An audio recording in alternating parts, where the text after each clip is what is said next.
Hey everyone, today I'll be showing you how to use the power of pricing, finding your position in a dynamic market.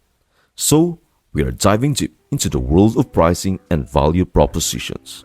So, for example, there is a wide spectrum of offerings from budget friendly options like Hilton Garden Inn to luxurious experiences at the Ritz Carlton or Four Seasons.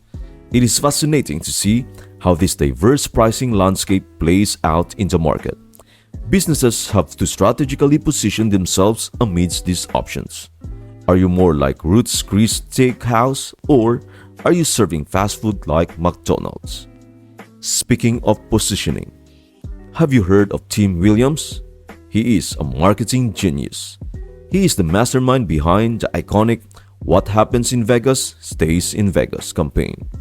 It became a cultural phenomenon. I've heard how he priced that campaign, and you won't believe his answer. Tim Williams imparts a crucial lesson. Your brand can only stand for one thing. This concise advice underscores the need for focus in branding and business strategy.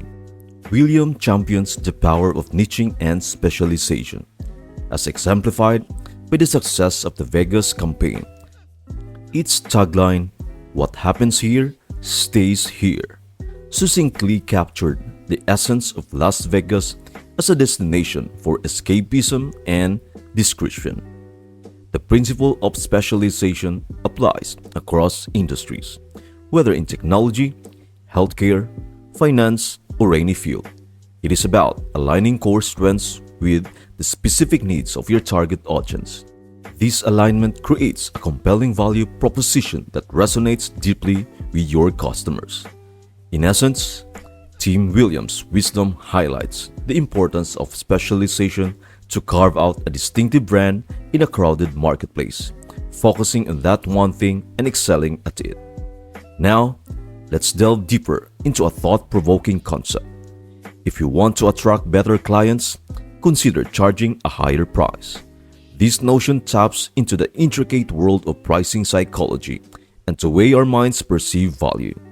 When you set a premium price for your product or service, you are essentially sending a powerful message, one that suggests you are offering nothing short of top-notch quality. It is a psychological trick that we all tend to fall for, time and again. Take, for instance, the Apple Watch. It is a prime example of how consumers often associate a higher price tag with superior quality. We instinctively believe that the most expensive option must surely be the best. However, it is important to recognize that there is another successful business model that thrives on being low-price leaders. Companies like Costco, Walmart, and Southwest Airlines have mastered this approach. They excel in offering cost-effective options to consumers, but it is a challenging game that demands relentless efficiency and a commitment to constant cost cutting.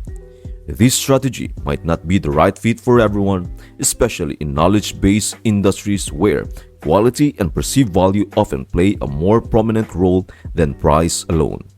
It is a dynamic landscape where businesses must carefully weigh the pros and cons of pricing strategies to align with their unique offerings and target audience. In summary, it is essential to keep in mind that the perception of value varies from person to person, and the price of a product or service is heavily influenced by the context in which it is presented. Striking the perfect equilibrium between pricing and positioning is the linchpin of success in the world of business. As we wrap up, let us not forget the sage advice of Tim Williams. Hone your focus on one specific area and execute it exceptionally well. This laser-like focus can be the catalyst for differentiation in a competitive market and help businesses not only define their pricing strategy, but also excel in delivering the value that truly matters to their customers. So, whether you are navigating the terrain of premium pricing, low price leadership, or any other pricing model, remember that it all starts with a clear understanding of your unique value proposition and the needs of your target audience. That is for today's discussion on pricing and value propositions. Stay tuned for our next video where I will introduce you how to use the power of pricing on your business marketing strategy. Thank you for watching, and I will see you until the next one.